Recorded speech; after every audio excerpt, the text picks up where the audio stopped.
lado se ha encontrado que realmente no son tan parecidos. ¿Sí? La exotropia es un estrabismo que cuando uno lo ve en niños pequeños piensan más en patología.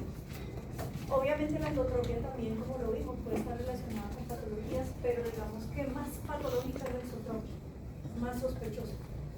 Incluso los verticales también son más sospechosos porque son menos frecuentes. Entonces uno le da a un paciente una desviación vertical y eso que está pasando por acá.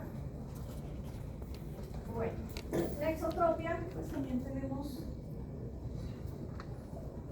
una etiología. Alteración de las divergencias, anomalías en la ubicación de las órbitas, también puede ser, por ejemplo, los síndromes de disostosis craneofacial, cuando hay anomalías del desarrollo del cráneo y de la cara debido a cierre temprano de las suturas craneanas, muchas veces derivan en que las órbitas y los ojos quedan muy separados. Eso puede llevar, por ejemplo, a exotropias. La miopía no corregida, hablábamos siempre de la relación con la parte de la acomodación. Si un paciente miope no corregido acomoda menos, pues también hace menos convergencia. ¿Sí? En estos días que he estado por ahí con los estudiantes de clínicas trabajando un temita que es muy sencillo, pero veo que les causa confusión, es que nosotros tenemos metido aquí en la cabeza una relación muy rápida, ¿no? Es que el lente positivo relaja acomodación, es que el lente negativo activa la acomodación. Sin embargo, hay que tener en cuenta algo. Una cosa es cuando yo al paciente le estoy colocando su fórmula y otra cosa es cuando estoy hiper o hipocorrigiendo. Porque muchas veces lo que dicen es que no, es que si el paciente yo le pongo ese positivo, entonces el paciente me relaja acomodación y como tiene insuficiencia acomodativa queda con menos acomodación. ¿Cómo así? A ver, rebobinemos. Si yo tengo un paciente con una hipermetropía, pongámosle algo básico, la hipermetropía de una dioptría. Recuerden que solo por el hecho de tener una dioptría de hipermetropía, incluso para poder ver mi color, yo tengo que hacer acomodación. Si yo no tengo acomodación, como en el caso de una persona que tiene ya presbicia, sobre todo presbicia ya avanzada, o en el caso de una persona que no tiene lente cristalino, sino tiene lentes intraoculares, cualquier desenfoque hipermetrópico donde no haya acomodación, pues va a producir mala visión. Entonces, si yo parto, listo, yo le pongo al paciente esa corrección hipermetrópica de una dioptría. Si el paciente metropizado tiene una amplitud de acomodación de 10, ¿cuánto sería su amplitud de acomodación sin la fórmula? Sin esa dioptría.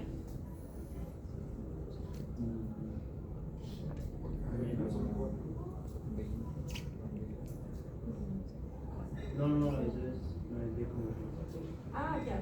No, estamos hablando solamente de acomodación. ¿Sí? Mi paciente cuando está metropizado tiene una amplitud de acomodación de 10. Pero yo no le pongo su corrección, que es una dioptría de hipermetropía. Cuando no tiene su corrección, entonces, ¿cuánto va a tener de acomodación? 9. Una dioptría más, ¿no? Menos. Una dioptría más de amplitud, o sea que no tendría 10 sino 11. No. No, al contrario. 9. Pero es que ¿Ven? De ese es el dilema que yo les hablo, ¿sí? Que les causa confusión. Sí, hipotéticamente el paciente seguirá teniendo las mismas 10 dioptrías de acomodación, pero cuando yo ya lo hago en la manera clínica, cuando la mido, como él está con su hipermetropía sin corrección, pues entonces él en lente negativo me va a tolerar menos, ¿sí? Una dioptría menos, lo que estaba diciendo, una dioptría menos. Entonces si yo le mido nuevamente la amplitud de acomodación sin corrección, el paciente me va a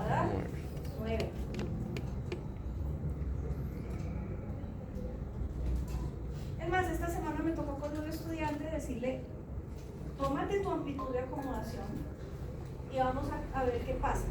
Cuando sobre tu corrección te pones un lente negativo de base, ¿y qué pasa cuando te pones un lente positivo de base? Claro, la amplitud de acomodación a la hora de medirla nuevamente va a cambiar.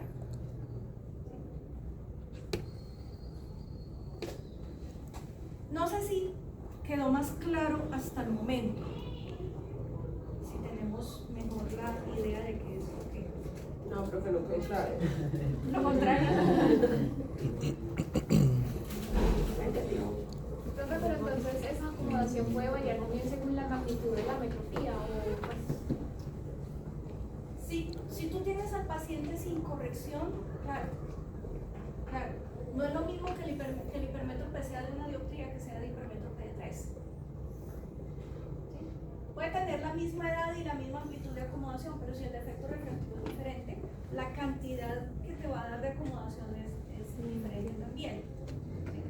¿Sí?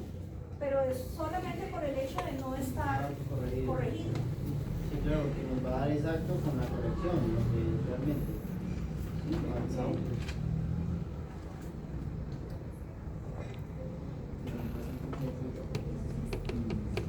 O sea, tenemos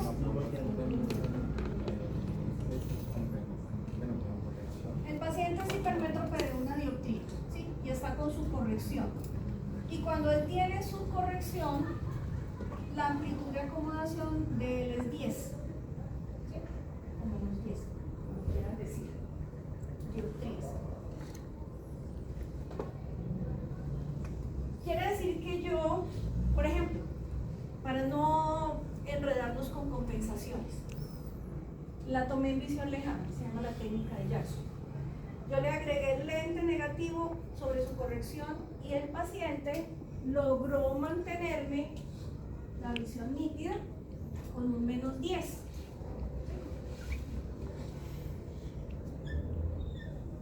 Ay, perdón por el chileno.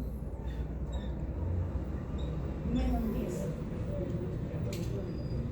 Entonces él tiene una amplitud de acomodación de 10 dioptrías. Pero si yo quito este lente, gracias, el paciente ya no va a ser capaz de sostener esas 10 dioptrías. ¿Sí? Porque él ya tiene que acomodar su defecto refractivo, que es una. Entonces es muy sencillo, es muy matemático. Si él ya tiene que compensar su hipermetropía, que es una dioptría, pues el lente negativo que va a tolerar ya no va a ser de 10, sino que va a ser solamente de menos 9. ¿Sí? Entonces, cuando yo a un paciente le pongo su corrección óptica a un hipermétrope, entre comillas, su acomodación va a mejorar. Le voy a ampliar la capacidad de acomodar. Va a poder activar más acomodación. Pero porque también esa es la real, ¿no? Esa es la que se estima que ya tiene Ajá. una corrección. Sí, o sea, no puede ser más de lo que fisiológicamente tiene. Ya diferente sería el caso de que yo le pusiera una adhesión. Y ahí sí ya no Sí. estamos acomodando más. Si yo le pongo al paciente más positivo del que es su defecto refractivo, pues entonces, entre comillas, yo le voy a ampliar su acomodación. Me va a tolerar, yo uso mucho la expresión, me va a tolerar más lente negativo. Eso quiere decir, digamos, yo tomo Magnus Lens como lo tomo. Yo cuando lo hago en el fronte, compenso la fórmula, ¿cierto? Y desde el fronte empiezo a bajar la fórmula. Entonces, digamos que como yo lo estaría tomando, no estaría pues de la manera correcta, porque si le empiezo a poner lentes negativos en la fórmula. Que en el fronte tienes que tener en cuenta que cuando tú cambias los lentes, estás cambiando la corrección del paciente. Sí, por eso. La debes tener presente en la compensación. Sí, pero digamos, según estos datos que usted nos da, nos dice que como le cambio la corrección, ¿cierto? Lo que va a hacer es que, lo que usted me dijo, que uno le pone el lente negativo, más no tiene la corrección ahí, pues después, no sé si me dice entender, como le mueve uno ese más uno que tiene. O sea, en el fronte lo puedes hacer, sí, pero debes tener en cuenta el defecto refractivo esférico. ¿Sí? La ventaja con el foróptero es que tú le puedes poner al paciente su corrección astigmática y no se va a modificar, pero la esfera sí la vas a cambiar. ¿Sí? En montura de pruebas, ahí sí ya cambia la cosa porque tú le puedes tener la corrección óptica al paciente y sobre eso es que pones el lente. Es más precisa que montura de pruebas. Sí, porque no tienes que ponerte a hacer otras compensaciones, digámoslo así, pero no quiere decir que no lo puedas hacer con foróptero.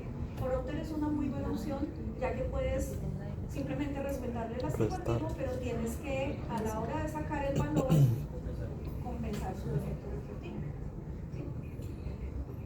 Sí, porque en el foróptero, listo, tú empezaste con el +1, pero a medida que empezaste a poner lente negativo, pues tú lo fuiste quitando. Sí.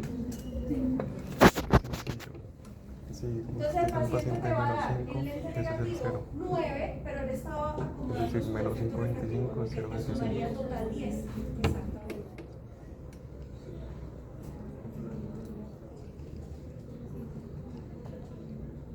¿Preguntas? ¿Mejor?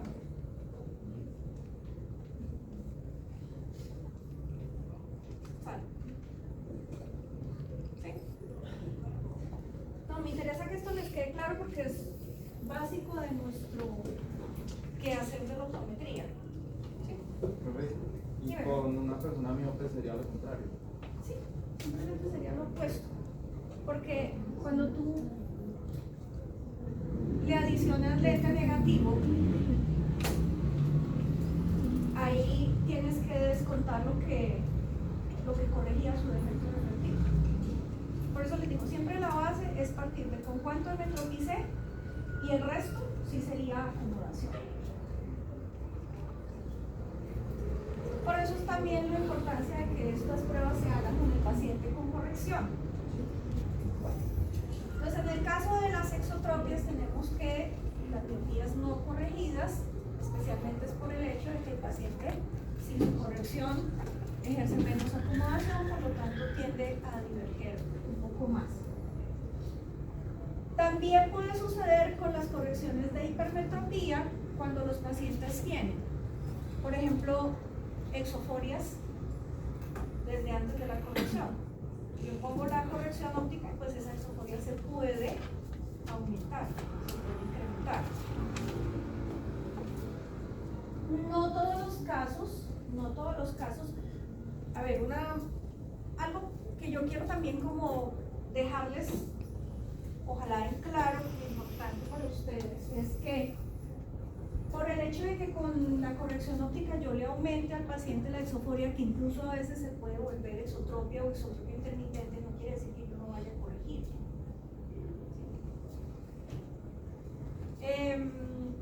Tengo la experiencia de una paciente que vino hace mucho tiempo, una niña de 8 años, agudeza visual sin corrección. Ella no utilizaba corrección óptica, tenía 20/60 en ambos ojos, y al hacerle la evaluación motora tenía una endoforia de como 8 dioptrías. Al hacerle la parte refractiva encontramos que la niña tenía +6. Con la corrección óptica la agudeza visual mejoraba a 20/40, pero se iba a una exotropia intermitente y la niña se quejaba de diplopia. Notaba que se veía doble por momentos. A pesar de eso, se mandó la corrección total, las dioptrías. Se le advirtió a la niña que sí que iba a tener momentos de visión doble, pero que necesitábamos que empezar a utilizarla, sobre todo en la casa. La niña, a pesar de su edad de 8 añitos, era muy colaboradora. E inmediatamente que la niña hizo la adaptación a su corrección, empezamos terapia visual. Le mejoramos su amplitud de acomodación, le mejoramos el PPC, las reservas, todo eso. Y la niña finalmente quedó en una exoforia fisiológica con corrección y agudezas visuales de 20/25 en ambos ojos. Entonces, mejoramos claramente su cuadro. La fácil hubiera sido parcializarle, ¿sí? Pero ¿qué hubiera pasado con la agudeza visual? Seguramente nunca hubiera llegado a ese 20/25. Y lo hubiéramos ahí sí quedado, la hubiéramos condenado a que se quedara miope.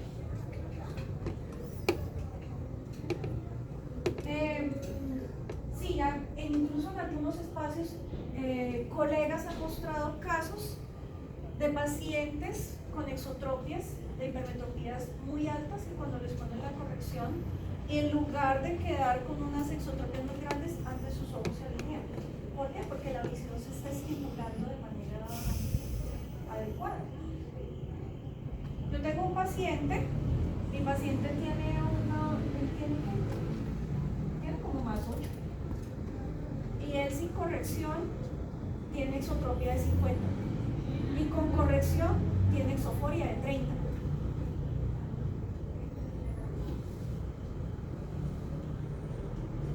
Y a través del tratamiento, haciendo tratamiento y estimulación, hemos mejorado la exonerización, hemos mejorado su reserva, su PPC y la agudeza visual.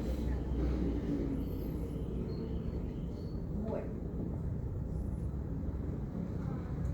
Importante, entonces, van a ver que va a ser frecuente en las anisometropías, sobre todo anisoastigmatismos. Yo lo estoy viendo muy frecuente y otros colegas también lo están reportando en niños de más o menos 3 años en adelante.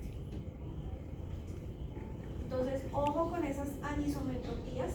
Sabemos por pediatría que la anisometropía puede ser fisiológica hasta cierta edad y hasta cierta cantidad. Y siempre y cuando evolucione hacia la metropización y siempre y cuando no hagan desviación. Entonces a ellos hay que hacerles un seguimiento cercano, hay que vigilarlos frecuentemente. La relación de acomodación-convergencia puede estar relacionado con una acá abajo, por ejemplo cuando tienden a las insuficiencias de convergencia, o una acá alto cuando son los excesos de divergencia.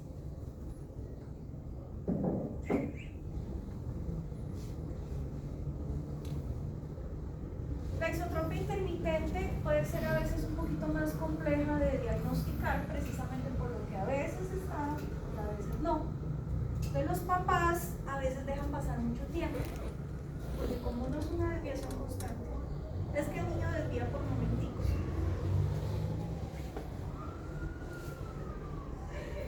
La ventaja de las intermitentes es que generalmente los dos ojos tienen buen desarrollo, la visión binocular también se desarrolla bien. Lo que sí es que ellas no mejoran por sí solitas, antes tienden a empeorar. Entonces el niño que empezó con la intermitente a los 3 años, a los 4 o 5 años ya tiene exotropia constante.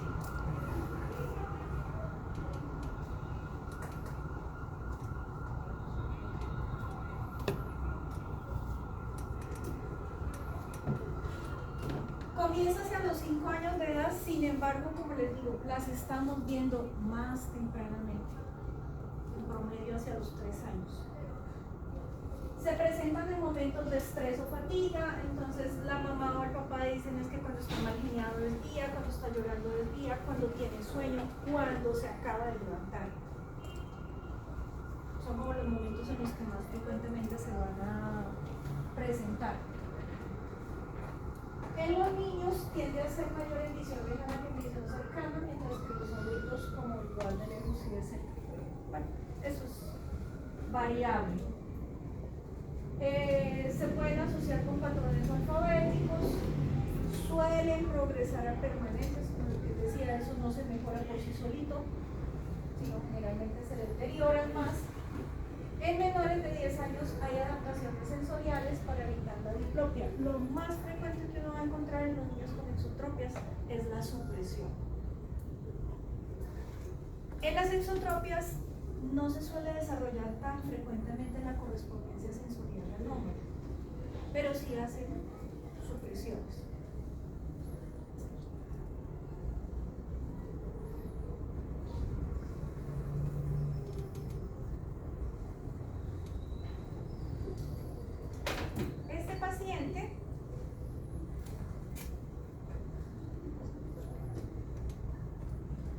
Este pacientico no se dejó entrar al consultorio, nos tocó valorarlo en la sala de espera porque se podía llorar.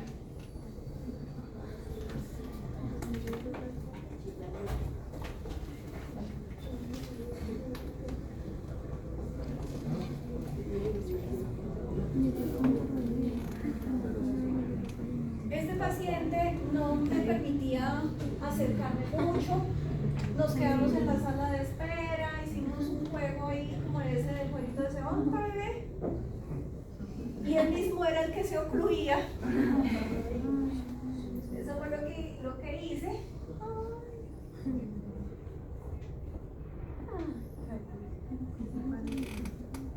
La mamá nos informaba que el niño desviaba. La mamá nos informaba que el niño desviaba, pero como le dije, no me permitía entrar a los consultorios, no me dejaba que me acercara. Entonces, ahí inventándonos el juego de que él mismo se tapaba los ojos, después de un ratico pudimos evidenciar que realmente el niño estaba haciendo exotropia.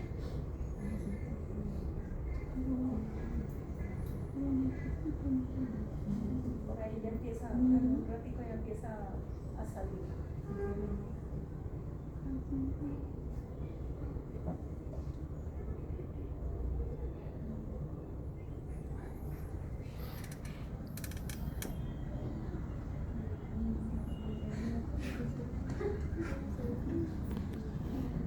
Ya está solo, ahí empieza a salir. ¿Sí ves?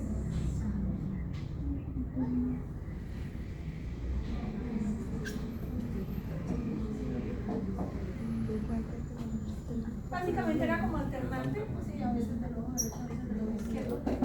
Estas fueron las peripecias que me tocó hacer para que...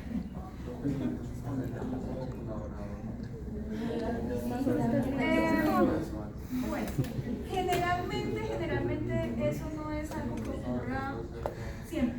¿Sí? Y lo otro es que un niño que en una cita inicial puede ser poco colaborador, en las siguientes puede ser más colaborador y más tranquilo.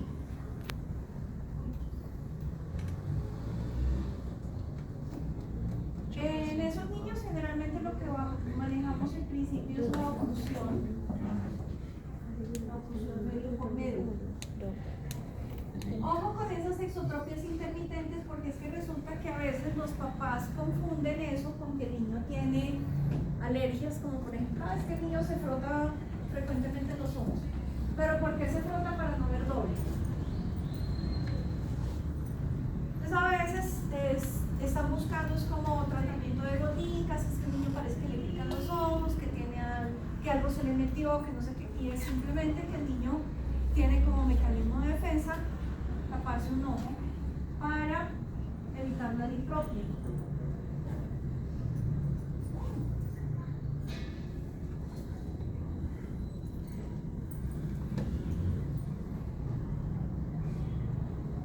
Cuando tenemos niños que aparentemente solo desvían para una distancia,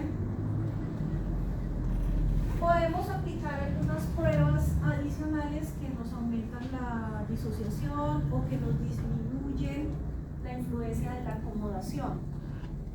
Entonces tenemos, por ejemplo, hacer oclusión de un ojo. Puede ser por un día entero, a veces lo podemos hacer más cortico, puede ser por ejemplo 40 minutos, una hora, a mirar qué pasa. Muchas veces después de ese tiempo de oclusión, la desviación aparece en su totalidad. O a veces hay que enviar al paciente que se haga la oclusión durante todo un día en casa y al otro día, cuando el niño se vaya a levantar, que le tapen el ojo antes de que el niño se despierte y que venga la cita con el ojo ocluido. Ya cuando uno remueve la oclusión, con el oclusor tapa el otro ojo, le quita la oclusión y siempre mantiene un ojo tapado para que se mantenga disociado, para poderle sacar bien la desviación. Y la otra prueba es la de utilizar adición 3, pero esto es para visión cercana. Es para cuando los niños tienen, por ejemplo, mayor desviación de lejos que de cerca, para que nosotros podamos confirmar si la desviación es un tipo de exceso de divergencia o si realmente es una desviación básica. Porque el mecanismo de acomodación, como ustedes saben que los niños están activos, nos puede estar encubriendo la desviación de cerca. Y el manejo es diferente. ¿Sí? Suponiendo que las dos fueran quirúrgicas, si yo mando al paciente al oftalmólogo que lo opere en un exceso de divergencia, el procedimiento es diferente a si lo mando a operar con una exodivisión básica. sé si se entiende hasta ahí. Cuando hay un exceso de divergencia, por ejemplo, en la cirugía se tiene que hacer un debilitamiento de los rectos laterales, porque ellos son los responsables de la divergencia paralela. Y cuando el paciente tiene una desviación básica, puede que intervengan de manera igual rectos medios y rectos laterales. Pero eso lo identificamos con el cuadro de medidas. Pues con el cuadro de medidas tú identificas si el paciente tiene patrones alfabéticos. Pero para ver si el patrón es de exceso de divergencia o insuficiencia de convergencia, ¿qué datos necesitas? Cuando tú vas a diagnosticar una insuficiencia de convergencia, ¿qué datos necesitas? ¿Y qué más? De la desviación.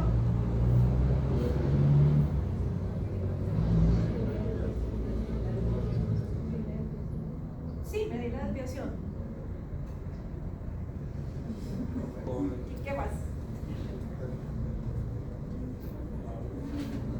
A ver, y comparar con la presente. Lejos y cerca. ¿De dónde empieza el nombre? De la diferencia entre lejos y cerca.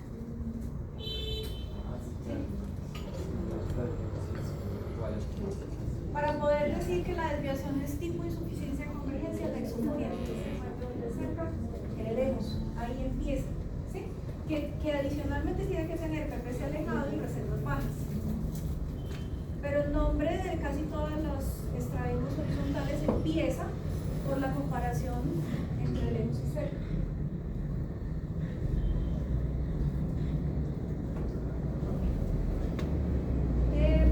La prueba de edición 3, como les decía, se utiliza solamente para visión cercana, se le pone al paciente binocularmente, 3 dioptrías positivas sobre su fórmula, y después de un rato yo vuelvo y mido la desviación de cerca y comparo lejos con cerca. Las oclusiones que les hablé, pues están. La oclusión de Marlow es la de poquito tiempo, la de cuando yo le mando al paciente ahí en el mismo consultorio, vamos a tapar un ojo, generalmente el no dominante lo cubrimos por 40 minutos, una hora, y luego miramos qué pasa con la desviación. Y la descubriría es cuando yo le digo al papá o a la mamá, vamos a taparle en la casa al niño el ojo un día entero. Al otro día, antes de que el niño se despierte, ustedes vuelven y le tapan el mismo ojo y me lo traen a la cita. Entonces, para hacer, cuando no tenemos nada aquí, aparentemente no sale nada, y necesitamos una injuria para ser más severos.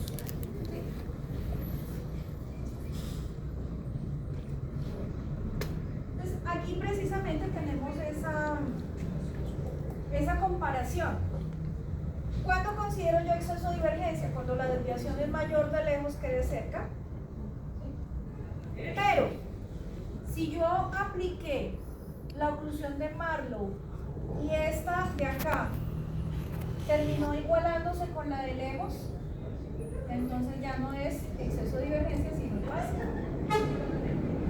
O con la oclusión de Marlow, bueno, sí, que la misma oclusión, se mantuvo similar la de cerca, pues entonces estamos confirmando el exceso de divergencia.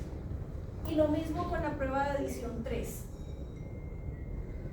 Si con el test de adición 3 la desviación de cerca aumentó igualándose a la de lejos, el diagnóstico cambia a básica. Si se mantuvieron similares, pues entonces el exceso de divergencia estaría confirmado. También, ¿para qué me sirve eso? Un paciente que tenga desviación básica, o sea que yo le puse los test, las pruebas de adición 3 y la desviación de lejos y de cerca quedaron muy similares, el paciente debería ser manejado con adición en la corrección óptica. ¿Que se va a poner la peor la exotropía? Sí, pero yo o con la terapia o con la cirugía le voy a arreglar eso.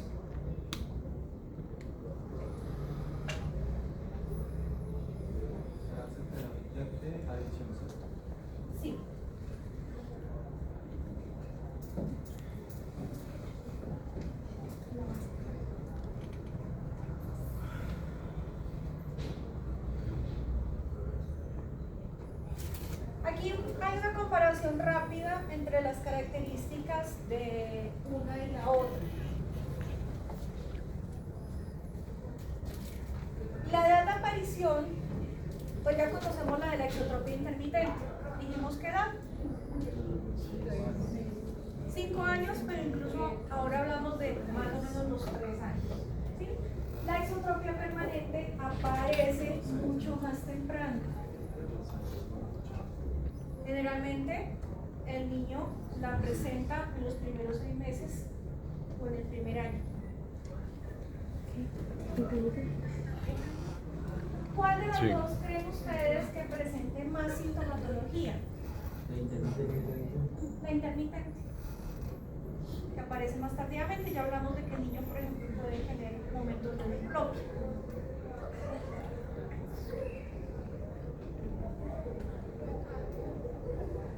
La supresión va a estar presente en ambas, seguramente. Pero ahí podemos hablar es como en cuál de los casos la supresión podría ser más fuerte.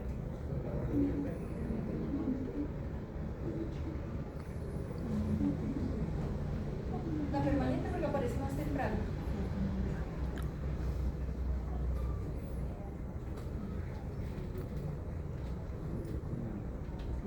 Ambliopía. La permanente podría ser más frecuente en la ambliopía, a no ser de que sea alternante. Correspondencia sensorial. En la permanente, digamos que hay una mayor tendencia a que sea anómala versus la intermitente. Desde el punto de vista de los músculos, de la parte de motilidad, hiperfunciones, hipofunciones, ¿con cuál de las dos habrá mayor asociación? La permanente. Los síndromes alfabéticos son más frecuentes en esas desviaciones que aparecen más tempranamente. Ahí lo mencionan en las intermitentes, ¿sí? Pero digamos que es una mayor relación, más fuerte relación entre más temprano aparece. Y la relación con la parte refractiva. ¿Cuál de las dos tendrá mayor relación con defectos refractivos? La intermitente. Como parecido a lo que vimos con la endotropia, ¿sí? La endotropia, la que aparece a edades tempranas, la infantil, no tiene tanta relación con el defecto refractivo como esas que vienen a aparecer hacia los 3 años.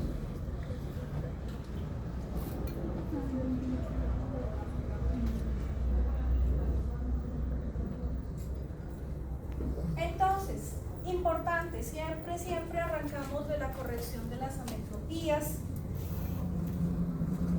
¿Qué consideramos nosotros significativo?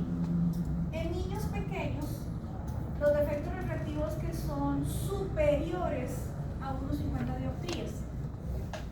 Cuando son de unos 50 o menores, digamos que para la exotropia no son tan importantes.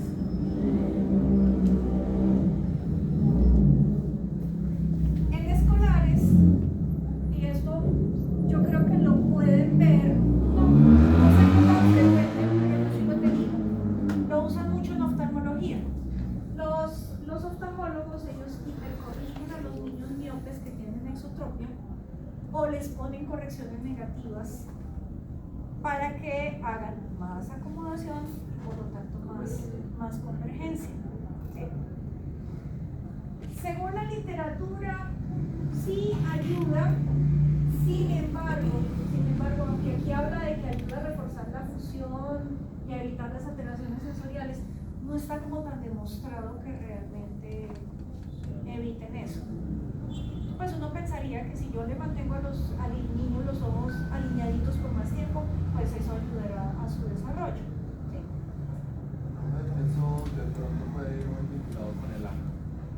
Sí, Porque, por supuesto. Si tiene una trabajito, pues no es negativo. No me va a favorecer. Exacto. Y si le pongo al paciente unas demandas acumulativas que de pronto le van a provocar molestias. Y hay que tener en cuenta si el niño, por ejemplo, está en una edad escolar importante, cuando está en los primeros años de la primaria, donde es más fuerte porque tiene que sus nociones de matemáticas, de lectoescritura, de todo eso son importantes, ¿sí?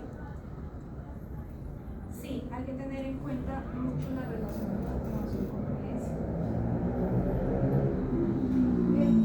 Lo que pasa es que precisamente eso quiero reforzar, lo de la relación acá.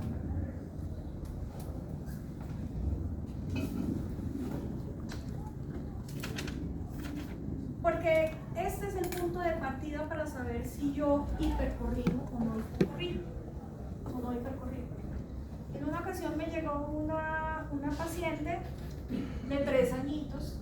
La niña venía usando menos 0,50 ambos ojos, prescrito por oftalmología. La refracción real de la niña era más 1,50, o sea, era como si tuviera 2 dioptrías negativamente. ¿Sí? A pesar de eso, la niña no tenía casi control del exotrópico. Entonces no... Sí, pues uno de entrada dice, bueno, menos 0,50 y no está haciendo nada. Pero bueno, si ya le sumamos el defecto refractivo serían 2 dioptrías en total. Pero realmente la niña no estaba teniendo un buen control de la desorientación con esa corrección negativa. Entonces hay que sopesar si realmente la relación acomodación-convergencia nos está apalancando de eso o no. Bueno, oclusión. Esta yo la uso frecuentemente y si le preguntan a la doctora Lady también. Nosotros utilizamos para las exodesviaciones una oclusión que se llama la medio por medio. La medio por medio en sus inicios, cuando yo la aprendí, estudiando la optometría, se le mandaba al paciente tapar del día entero, la mitad del día un ojo y la otra mitad del otro. O sea, si el niño estaba despierto desde las 7 de la mañana y se acostaba a las 9 de la noche, todas esas horas se dividían por la mitad de un ojo ocluido y la otra mitad del otro ojo. Es una oclusión que yo la he visto funcionar, pero el paciente tiene que ser supremamente juicioso haciendo. Y lo que yo con el tiempo aprendí es que la puedo hacer menos severa para lograr que el paciente sea un poco más adherente al tratamiento. Entonces, lo que yo hago es que le mando 3 horas y 3 horas cada hora. O sea que perfectamente un niño que estudia en la mañana lo puede hacer en la tarde en su casa y viceversa. No tiene que ir con el parche a estudiar. Incluso otra variación que yo manejo es que el paciente lo puede hacer en cualquier hora del día. Por ejemplo, la mamá me dice, no, es que yo le puedo tapar un ojo por la mañana antes de que se vaya a estudiar y el otro ojo después de que regrese al colegio. No le veo problema. Lo importante es que el paciente me respete el tiempo que yo le indico y que lo haga todos los días. ¿Cuándo vuelve a hacer otro control? El primero a los 2 meses. Yo sé que si lo hago antes, generalmente no le he visto nada. Es más, yo les advierto a los papás que al comienzo los niños incluso desvían más. Puede que desvíen más. Sí. ¿Cuál es la finalidad como tal de la oclusión? O sea, ¿qué estamos mejorando ahí? Bueno, hipotéticamente la oclusión evita la supresión. Porque cuando tú tienes los 2 ojos descubiertos y uno de los ojos se desvía, pues tu cerebro empieza a ignorar lo que le manda ese ojo. Pero si tú pones un parche, pues ya no se necesita suprimir. Entonces, una de los beneficios de la oclusión es que es antisupresivo. Aunque suene raro, pero es antisupresivo. Y también nos ayuda a alinear o no. Es que eso es lo que no se ha establecido muy bien. Algunas personas dicen que esa oclusión ayuda a fortalecer los rectos medios. No está comprobado. no está comprobado. Pero yo sí he visto que con la medio por medio uno puede disminuir las sexodesviaciones. Y sí le he utilizado no en muchísimos pacientes, pero sí en varios con relativo éxito. Pero esa oclusión es que se tapa un ojito entero y el otro no, o es que uno ve que le ponen como la mitad de la cintica a cada ojo, como una cintica. No, esa es diferente. Es distinto. ¿Te acuerdas que se lo hablamos en el tratamiento de la ambliopía? Esos son los sectores. Es diferente. Los sectores son con finalidad, más que todo, de mejorar la motilidad ocular. De que el niño, sobre todo en las endotropias, cuando uno les pone los sectores binasales, el niño tiene que, cuando mira hacia este lado, en lugar de usar el ojo contrario, usa del mismo lado. Entonces le ayuda a mejorar la motilidad. Esa oclusión es totalmente con parche. Esta sí, en lo posible, claro, si el niño tiene nistagmus, utilizar como si fuera penalizada.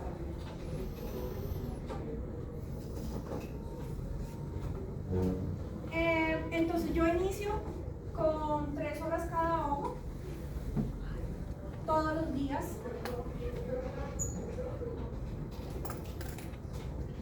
Cuando el paciente, en los controles, como les digo, el primer control lo hago a los 2 meses porque yo sé que antecitos lo más probable es que no haya pasado nada todavía. A los 2 meses, cuando hago el control, lo primero que miro es cómo está la desviación de lejos y de cerca.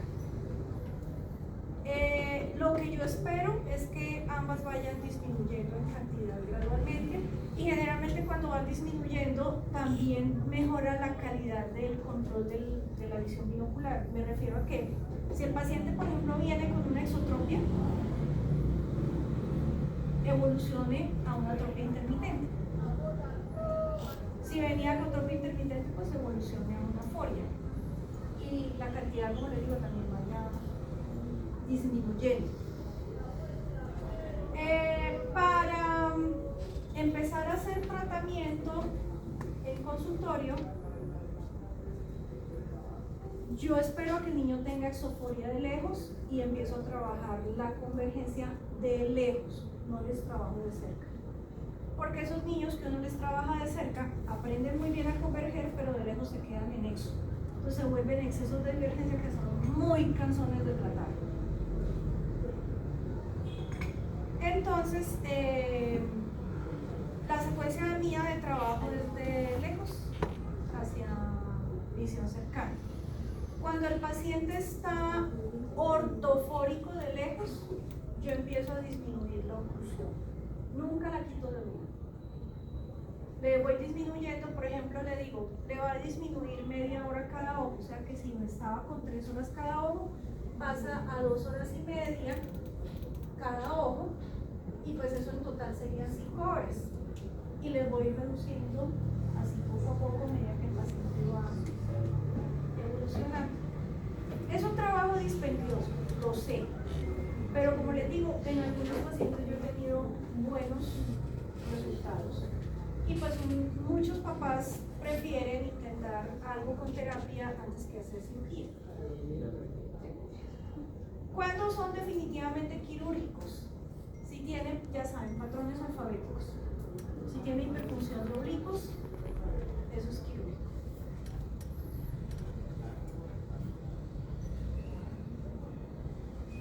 Bueno, entonces esa es la famosa oclusión medio por medio.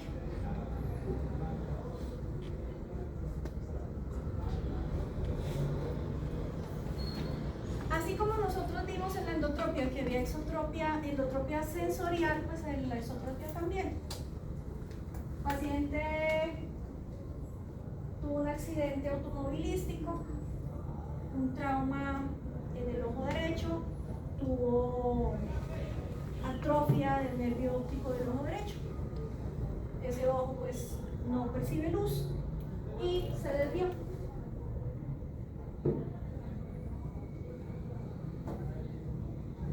Entonces cualquier cosa que disminuya de manera sensible la visión de uno o de ambos ojos puede derivar a una aparición de una exotropia.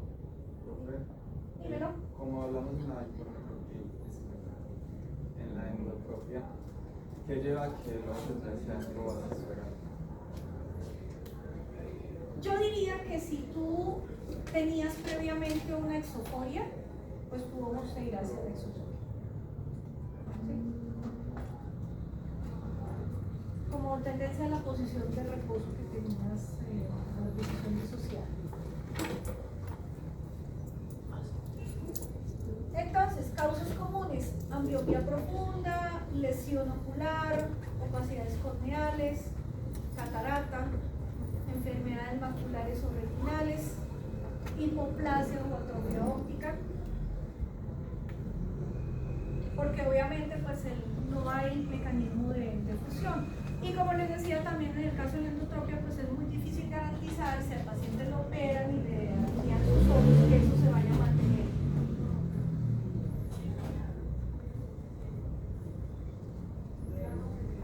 Es difícil garantizar que se vaya a mantener alineado. La profesora Lina nos decía que antes, por ejemplo, de las cirugías, como que se trabajaba un poquito como para que no quedara tan alta y así poder operar. Se trataba con terapia primero y luego operación. Pero necesitas que haya visión, porque por ejemplo en estos casos, ¿cómo tratas tú si no hay visión?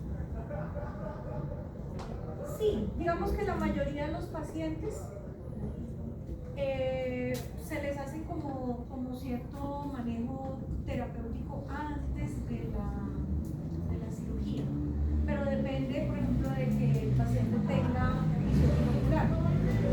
Si el paciente no tiene visión binocular o la correspondencia sensorial es anómala, ¿cómo le enseñas tú al paciente a fusionar y a mantener sus ojos alineados?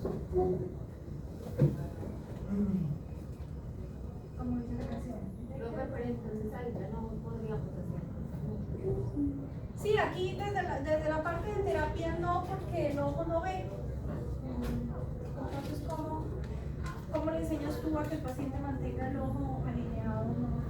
Eso lo hace el mecanismo funcional. Yo sé que la cirugía así la hagan, puede que otra vez Así la lo hagan hagan porque, pues, digamos que el Sí, por lo problema- mismo, porque no hay control visual, no se hay. Así está alineado, pues se será así, no, pues eso no está funcionando y sí se puede seguir poniendo esas. Puede recaer en la desviación. Entonces, lo que le dicen a los A ver, más allá de que no se sientan mal, es que tú seas honesto con el paciente y le digas que debido a esa situación no se puede garantizar la estabilidad del resultado. Es más, incluso a veces pacientes que los operan y no tenían ningún problema sensorial ni nada de eso y se vuelven a desviar.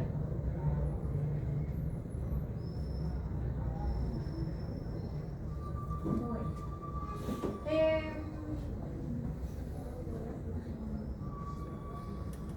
Exotropia congénita o infantil. Digamos que el término ahora que se utiliza más recientemente es el infantil. En la exotropia infantil pues, hay aparición del estrabismo antes de los 6 meses.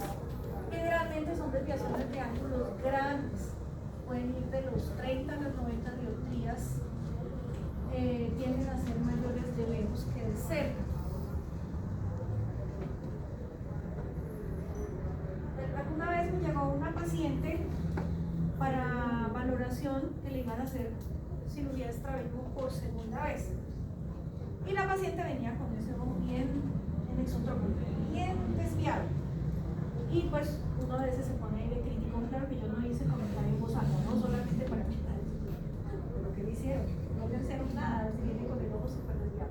Pues cuando hoy vino la historia clínica, la paciente, su desviación inicial era de 100 y ahora estaba en 45. Sí.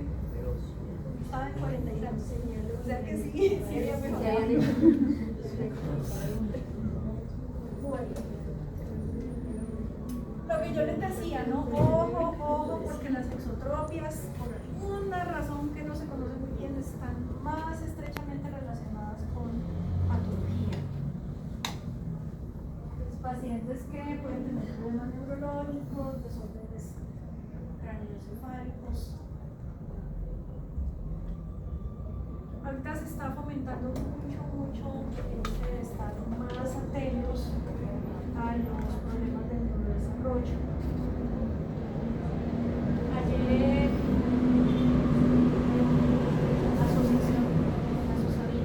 tuvimos una conferencia muy bonita sobre el síndrome de Down.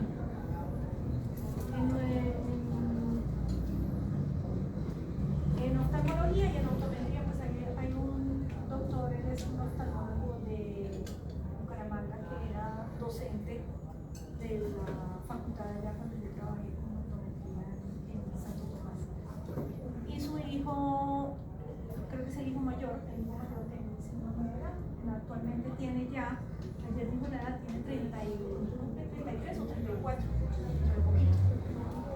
y el chico está acostumbrado a dar conferencias y a dar charlas y todo eso, virtuales, presenciales, de todo, porque él cuenta su historia de vida.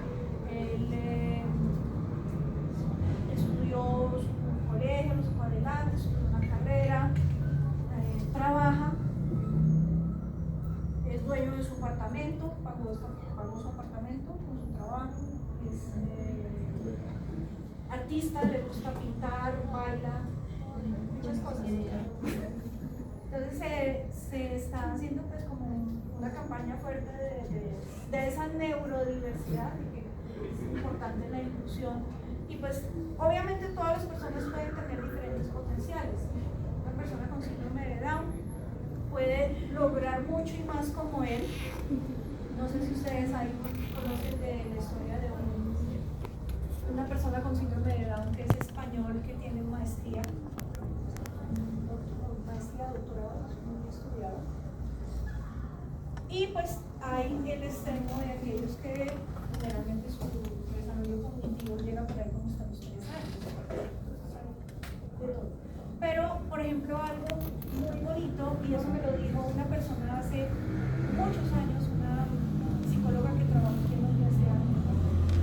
Los papás se obsesionan con que el niño tiene que aprender lo básico que se aprende en el colegio, a leer, a escribir, y los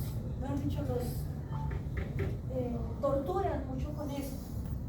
Y resulta que a veces esos niños tienen habilidades para las artes muy especiales, para la actuación, para el baile, para los instrumentos, para los deportes.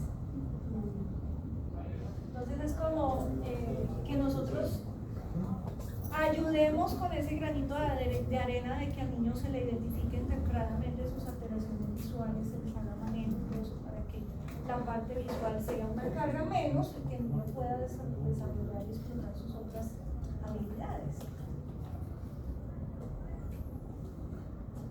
Enfermedades oculares como catarata, retinoblastoma, tosis, ojo con lo del escalón, cuando el niño pequeñito empieza a desviar,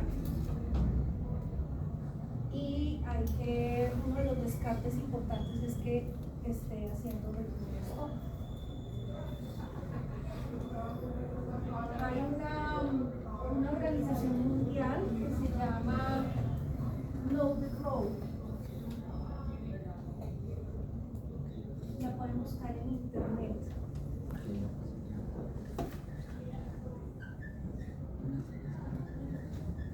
Ellos hacen campañas acerca del reflejo rojo, el reflejo rojo retiniano. Porque el reflejo rojo retiniano, ustedes saben que nos muestra no solamente la transparencia de los medios, sino que cuando está con un brillo exagerado, pues está relacionado con retinoblastoma, o cuando está ausente, con opacidad de los medios, con enfermedades no solamente como la catarata, puede ser enfermedad de Coats. Hay alrededor de 30 enfermedades que se pueden presentar en niños donde hay alteración del reflejo rojo. Y esta organización hace un concurso entre estudiantes de todo el mundo de optometría para que hagan videos donde se haga conciencia acerca del reflejo rojo, para la gente en general, no para los optómetros, para la gente en general. Que cuando al niño se le toma la foto, lo que pasa es que ya no se usa tanto, como ya no sale el reflejo rojo en las fotos.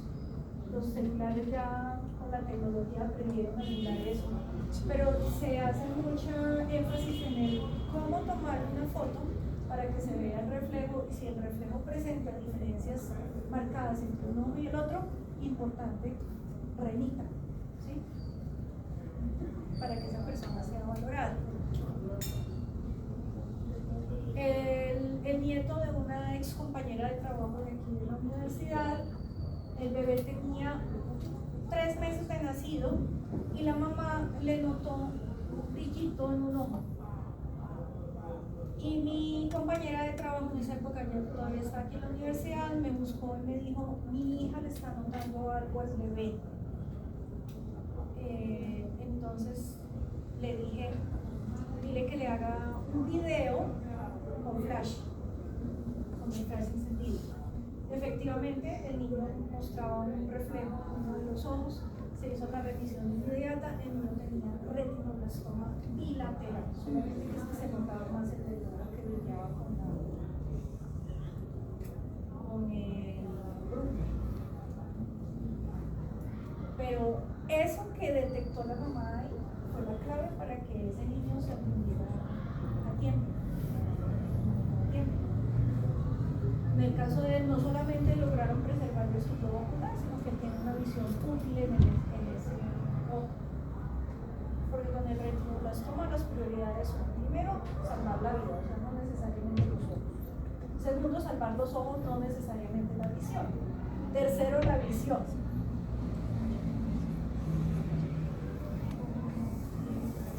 Bueno. Otras alteraciones que pueden estar asociadas con la exotropia de aparición muy temprana, de aparición congénita o infantil, el albinismo y el nistagmus. El albinismo muy frecuentemente lo vamos a ver relacionado con visión binocular porque ellos de base no pueden desarrollar la visión binocular de una manera normal. ¿Por qué? ¿Por qué qué? Por nistagmus. No, porque yo puedo tener visión binocular con nistagmus. Tiene que ver con la decusación de las fibras a nivel quiasmático. Resulta que las personas con albinismo generalmente tienen una decusación mayor de fibras de lo normal. Y entonces eso impide el desarrollo correcto de la visión binocular. Vea que es malo, si no se decusan, y malo si se decusan demasiado.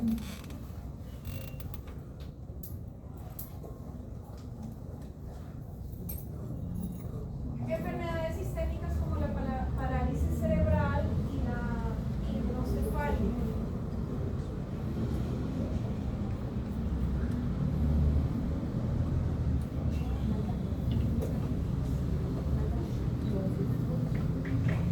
¿Cuál es un signo importante que nosotros como optómetros podemos ver en una persona, no solamente en un niño, en una persona cuando hay hipertensión intracraneal?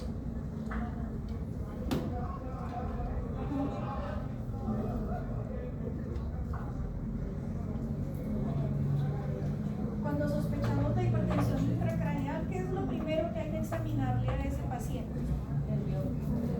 Nervio. ¿Por qué?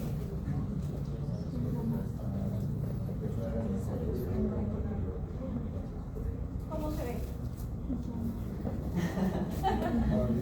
Se ve ya oprimido.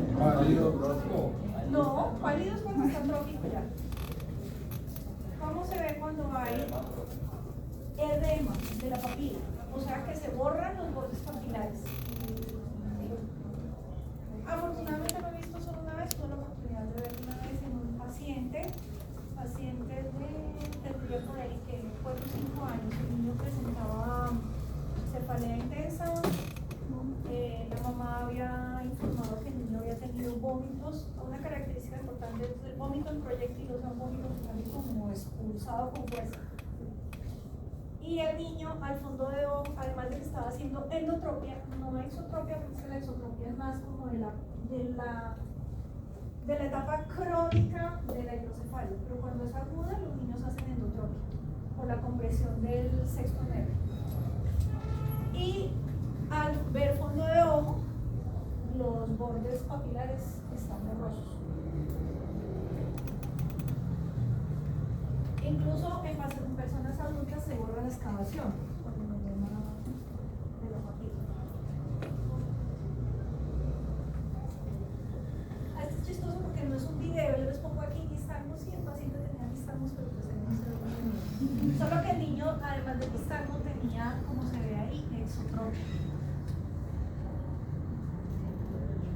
Este paciente era parálisis cerebral. También con exotropia.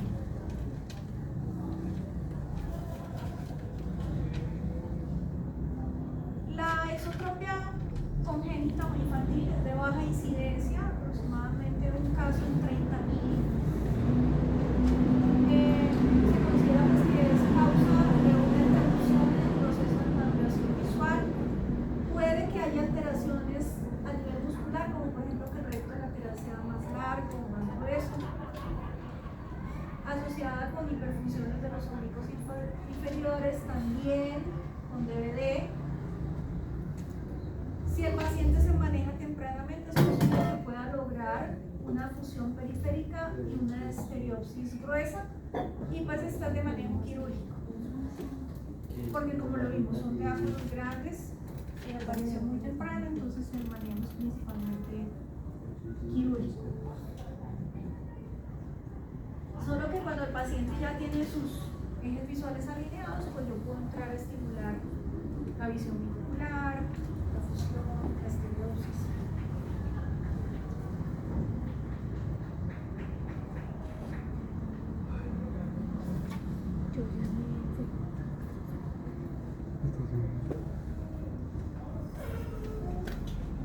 Nuestra clasificación de las exodesviaciones. Si es mayor de lejos que de cerca, ya la habíamos mencionado, exceso de divergencia. Si es mayor de cerca que de lejos, insuficiencia de convergencia. Y si es similar entre las dos distancias, básica.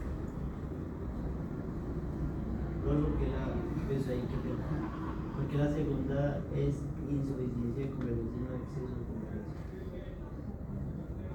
Porque si tú exageras la convergencia, ¿hacia dónde se desvían tus ojos? Hacia adentro. ¿Sí? En la clasificación,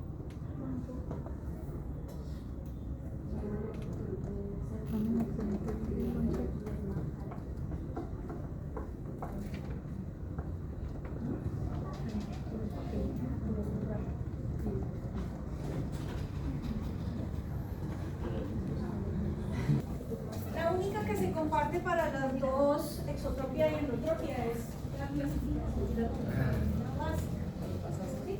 Porque está diciendo simplemente que la desviación es igual en cantidad o muy similar en cantidad, lejos y cerca. ¿Sí? Entonces la básica es tanto para la endo como para la exo. Puede ser de la endo y de la exo. La insuficiencia de convergencia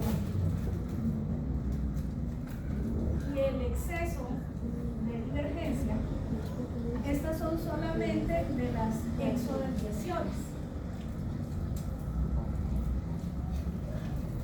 La insuficiencia de divergencia y el exceso de convergencia son de las endodesviaciones.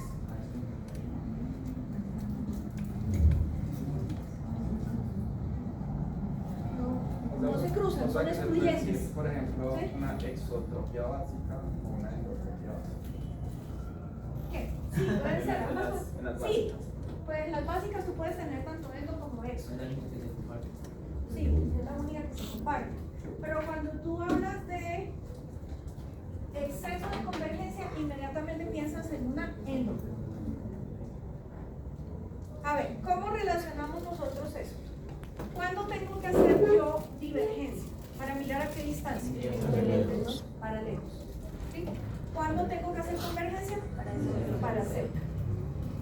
Si yo hablo que el paciente tiene insuficiencia de divergencia, quiere decir que los ojos, cuando va a mirar hacia afuera, no divergen, están en qué? En el endo. ¿Sí? Es una endo mayor de lejos que de cerca.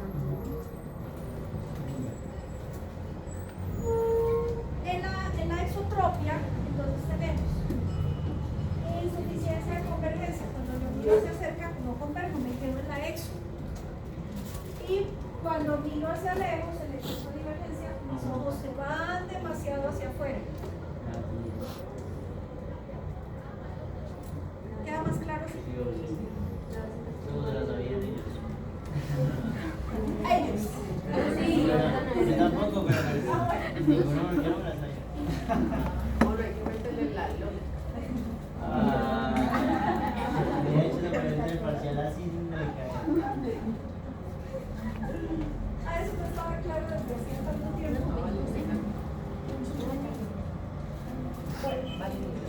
Entonces, el ángulo de desviación, como vemos, de acuerdo a la clasificación, si es básica, es similar lejos y cerca, puede ser que la una sea tropia y que la otra sea foria. No importa, lo que importa es la cantidad.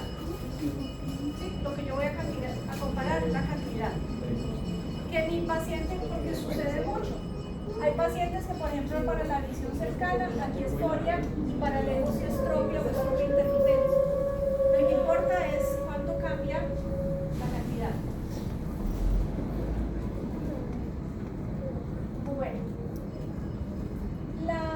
en las causas, el exceso de divergencia puede que esté relacionado con una hiperfunción de los rectos laterales.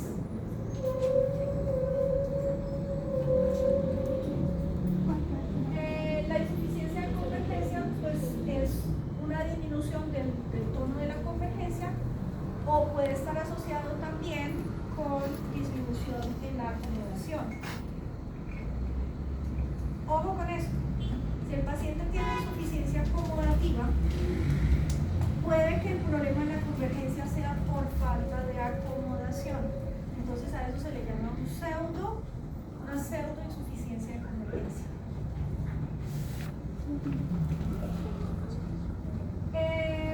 En las básicas, pues digamos que la aparición, la etiología no es como tan exclusiva.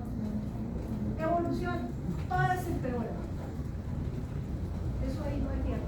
La evolución no es esperar que es que el niño con el crecimiento mejora, que es que acuérdense que los estrabismos después de los 6 meses no son normales. Y ellos antes tienden a empeorar. Este paciente, posición primaria de mirada, aquí ustedes ven que tiene un poquito de exotropia, ¿cierto? 6. Sí, El reflejo está descentrado del ojo derecho. Miren la mirada hacia abajo y la mirada hacia arriba. ahí alterna. ¿Qué observan ustedes ahí? Porque la mirada hacia abajo. El hacia abajo, el dedo derecho así. Y una hiperfunción del ojo izquierdo. Bueno, Ah, en este nivel de la optometría tenemos que fijarnos en los reflejos, ¿no? Entonces, ¿cómo están los reflejos? ¿En qué ojo está descentrado el reflejo? Izquierdo. Ok, izquierdo. Está en el puro limbo. En el limbo esclerocorneal. Ok, entonces, ¿con qué podemos asociar lo que estamos viendo ahí? Una insuficiencia de convergencia. No. Brian había estado callado toda la No se había sentido. No me acordaba ya. Yo pensé que no había venido. Yo sabía que sí porque había como yo me lista con el oblicuo, ¿sí? Miren cómo la desviación aumenta cuando el paciente mira hacia abajo. ¿Con cuál oblicuo? superior. Cuando la desviación, la exo, aumenta, pero en la mirada hacia abajo, entonces los culpables son los oblicuos superiores. Cuando es hacia arriba, sirven los oblicuos inferiores. Entonces aquí sospechamos de una hiperfunción de oblicuo superior. Tenemos el paciente, la isotropia en posición primaria y en elevación, digamos, lo que pasa es que aquí los reflejos no quedaron, no se ven, pero aparentemente es como similar, ¿sí? Entonces, ¿qué patrón alfabético podríamos decir ahí?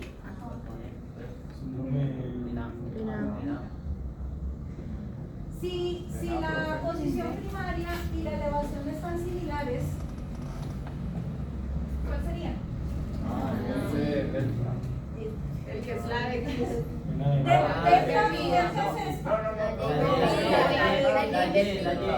La Y inversa. Allá abajo. Lambda. Lambda. Ese sería el lambda. Pregunta de parcial. Sí. Usted dice una pendeja y yo no puedo decir pendeja.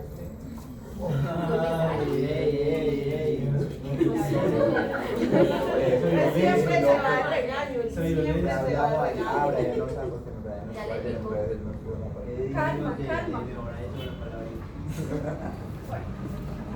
Entonces, como pueden ver en las exotropias, podemos tener también alteración de oblicuos funcionantes. En este caso, estamos mostrando uno de oblicuos superiores.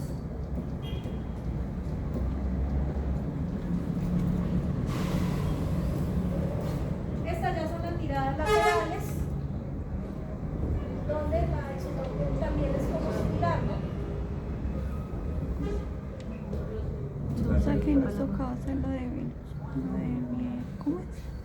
Entonces, un patrón en A, la desviación aumenta en la mirada hacia abajo gradualmente, ¿no?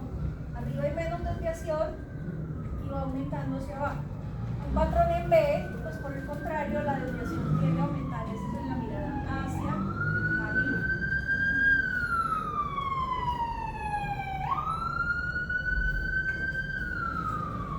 Y para terminar, pues tenemos también la secundaria.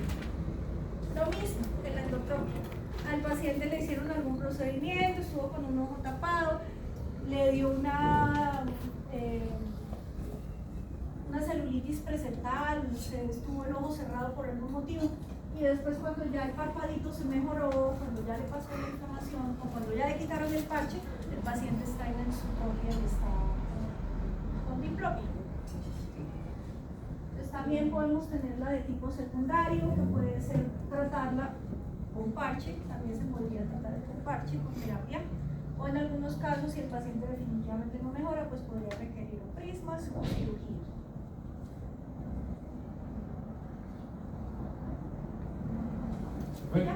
En la diabetes también pasa eso. ¿En la de? En la diabetes también puede pasar eso. A ver, en las diabetes lo que generalmente sucede es que el paciente ha hecho pequeños accidentes cerebrovasculares. Entonces, está relacionado es con parálisis o paresias o del par craneal o de músculo.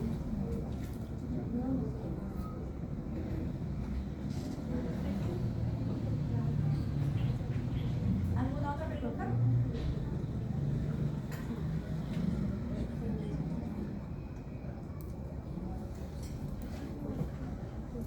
Un poquito la duda en el electrometría, cuando son muy altas, ¿por qué hacen? Pues ¿Por qué los ojos se desvían hacia afuera? Pues porque el paciente tiene muy mala visión. o sea, ahí no se asocia Que se envía la interferencia. Generalmente el paciente, exacto, Por ejemplo, como la- exacto, el paciente no le da un espectro visual, no hace la compensación a través de acomodación para ver mejor. Entonces, exacto. Creo que no es de cuándo puede considerar una hipermetropía alta en dioptría. Lo que pasa es que hay dos conceptos, ¿no? Una es significativa. significativa. Significativa es que sea de 1,50 en adelante. ¿Sí? Alta, yo diría que es de las 4 dioptrías.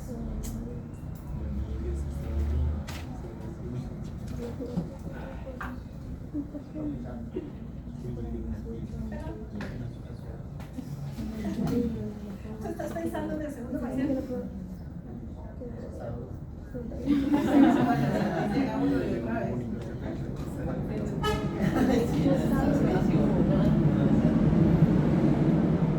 Lo que pasa es que realmente esto es como complementario a lo que ustedes leyeron sobre el estrabismo. Ustedes leyeron sobre las causas del estrabismo y esta es la clasificación donde están involucradas las causas. Esto es complementario. No es realmente que se les esté agrandando tanto. Mañana, entonces como les dije en el mensaje, mañana vamos a ver 3 pruebas de las de correspondencia.